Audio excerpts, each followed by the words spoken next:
Hello, my name is Rachel Atkins. It is a pleasure to present to the CADTH Submission Review Team on my perspectives as a person actively managing my weight and as a patient advocate with Obesity Matters, where my role is Vice Chair of the Board and Director of Strategy.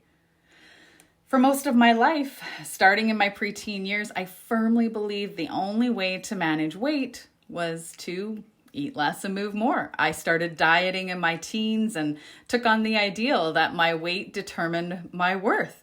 If I couldn't stick with a restrictive diet and a demanding fitness routine, then I was lazy or simply didn't have the willpower. Sadly, as anyone who's ever gone on a diet knows, you may be able to white-knuckle your way through our obesogenic environment for a period of time, but eventually life happens and you gain back the weight and sometimes a few extra pounds to go with that. You feel like a failure. You may turn to highly processed, highly palatable food to make you feel better, and so begins the vicious cycle of yo-yo dieting. Add to this other physical changes that happen to our body as a natural part of aging, like hormonal changes, and the feat of reaching a healthy weight feels even more impossible. One has to seriously question how they end up with a successful career, numerous healthy relationships with family and friends, a functioning home, hopefully they like spending time in, and maybe even a happy child or a happy pet that they care for, yet they can't seem to manage their weight. Thanks to science, we now know our weight is not necessarily our fault. Your weight is highly heritable, and life events, your health, and your current environment play a big role in how much you weigh.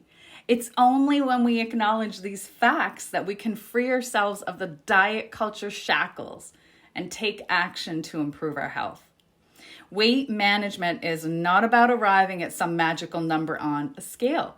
We now know carrying extra weight can predispose us to other chronic diseases like cardiovascular disease, diabetes, and even some types of cancer.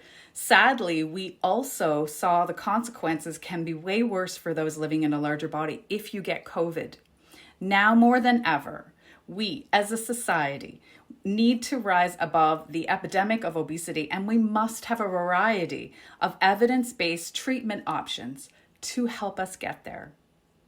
We know eating less and moving more is simply not enough. No matter where you live in Canada or what your socioeconomic status may be, you deserve these treatment options for the disease of obesity. And these options should be accessible and affordable. After a lifetime of undervaluing myself because of my weight, because of the weight bias and stigma that's rampant in our culture, even in our medical care systems, I was fortunate and privileged to find the science and community I needed to reclaim my worth. I'm asking you, as the CADTH Submission Review Team for Wegovy, to be that catalyst for others struggling with their weight so that they can find their path forward to reclaim their health and reclaim their worth. You can do this by making evidence-based treatment options like Wegovy reimbursable and available and accessible for all Canadians. Thank you for letting me share a little bit of my story and speak on behalf of the Obesity Matters community.